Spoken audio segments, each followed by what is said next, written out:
Good afternoon, everyone. How are you all doing today? I am doing pretty well myself, and I hope you are too. Welcome back to the channel. I know I haven't done a video on Modern Warfare 2 in a while, so today I figured I'd voice my opinions on what I've been hearing about the weapons we'll be getting in Modern Warfare 2 later this year, and we're getting into that right now.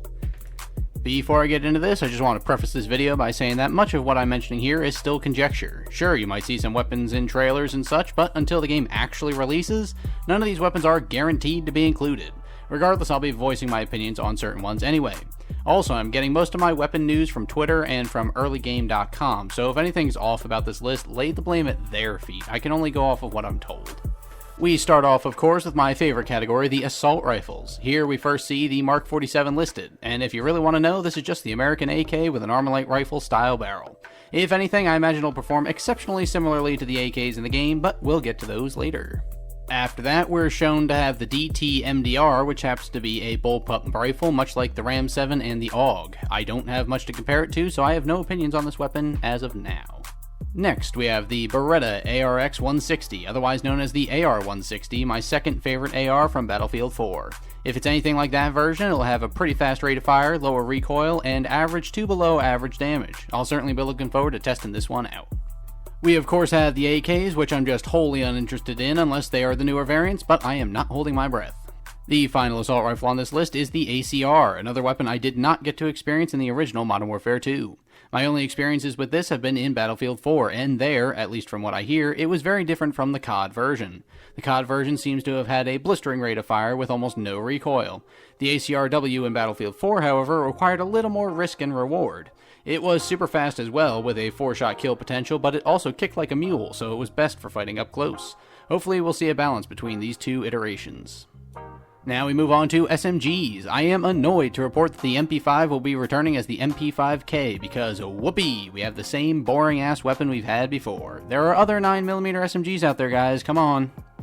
Next listed were the MP9 and the MP7. Now visually, there's not much difference between these two. They also have very similar rates of fire. However, they are differentiated by their available ammunition types and their manufacturers. The MP9 is manufactured by Brugger and Thomet, something I'm sure I mispronounced, while the MP7 is made by H&K, but both of these companies are German. The MP9 can be chambered in 9mm, 6.5 by 25mm CBJ, and 45 ACP, while the MP7 is restricted to only the H&K 4.6 by 30mm round. Overall, I'm fine with these returning, but I'd also be fine if the MP9 just out and out replaced the MP7. Next, we have an answered prayer. The UMP-45 is coming to Modern Warfare 2022, and I can't wait to put those 25 rounds of 45 ACP downrange from my favorite German weapon.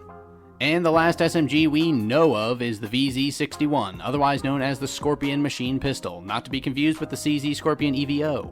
I'm a little worried about this one because of how frigging small the Scorpion is. I have no doubt that it will have an akimbo option. And then, bam, Psychov 2 Electric Boogaloo. Since there's no confirmed LMGs, we will just move on to the shotties. We unfortunately have the Spaz 12 coming back into play this go around, and I'm afraid it will be just as cheap as it was when Cold War was released. Any semi-auto or auto shotty is trash in my opinion. Wish they had confirmed a classic tactful pump action instead. On the other end of the spectrum, the other confirmed shotty is the Savage M24, which is just basically the 725 and will probably perform exactly the same. For DMRs, we have only two, Keltec RFB being the first. This is a nice change for the DMR scene, and one that I didn't even consider when I made my prediction list a little while back. I used it in BF4 and it was alright for the most part, definitely not my favorite, but I'm looking forward to seeing how it compares to the others. I just have a feeling it'll be a slower firing, harder hitting DMR. And it looks like I'm clairvoyant yet again, because the second DMR is the M110 from Knights Armament Company. If I keep this up, I just better start playing the lottery. I am extra excited for this one, as it's the most like the Mark II from Battlefield 4, just a lot newer. The BFG-50 is the first confirmed sniper for the game, and I'm just happy it's not the BFG-50A, because we sure as hell don't need another semi-auto 50 cal running around out there cheapening the already terrible sniping in COD even further. And it certainly wouldn't be Modern Warfare 2 without the intervention, am I right? Jeez.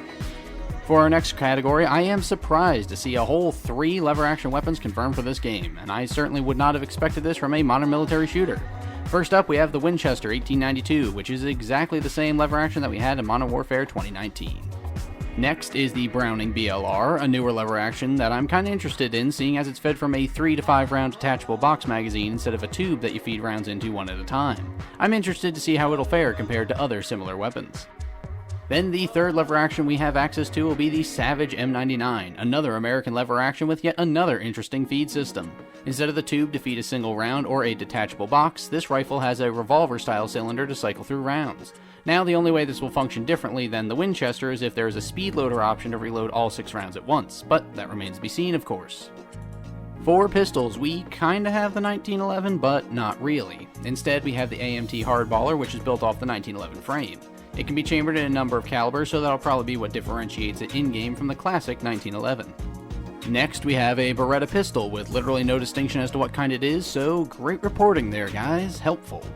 And lastly, we have the CZ P09, which is just another 9mm pistol that will likely fill the M19's role from Modern Warfare 2019. There's also a number of knives added, but they literally don't matter because they all perform exactly the same. And so there you have it, folks, my opinions on every weapon we have confirmed so far for Modern Warfare 2022. What did you think of these guns? Did anything stand out to you, or was there more that you wanted to see? How do you feel about the boring repeat weapons like the MP5? Let me know in the comments below. I had a lot of fun finding out about all these weapons, and I hope you did too. I hope you're all staying happy and mentally healthy, and I wish you all the best. So until we meet again, I've been your host, Doodleman149, and I will see you later.